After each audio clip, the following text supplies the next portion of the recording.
po sa ating lahat. Kumusta? Magandang hapon. Shout out po sa dati kong mga subscribers dito sa Team Adrian. So baka ma-misinterpret po ninyo ang aking thumbnail. Yes, pag-uusapan po natin yan ngayon.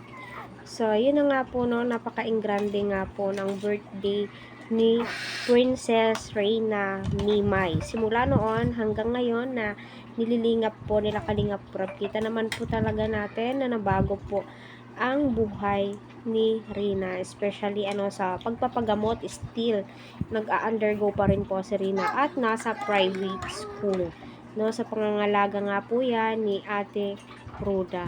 Shout out po sa mga sponsor ni Rina na patuloy nga pong sumusuporta, nagbibigay ng financial support, which is kailangan po yan ni Rina kasi alam naman po natin kung gaano kahirap ang buhay nila Rina. Medyo gumaan na nga po at kita naman po natin napakarami na pong ipon si Rina at may bank account na po siya. So ngayon sa birthday po niya, kita naman po natin na umaapaw po yung biyaya.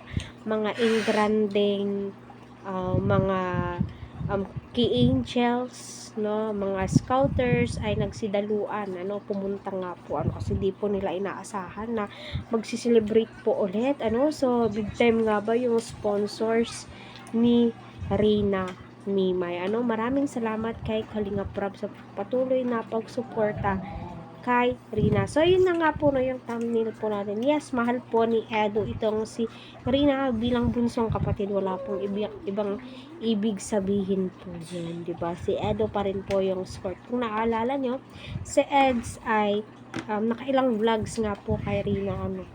Siya po yung nakatoka kay Rina, which is alam naman po natin na tuwang-tuwa po yung mga supporters ni Rina kasi yun po yung hinihiling po nila noon at napagbigyan naman po ni Kalingap Prab. So yun po yung ibig sabihin.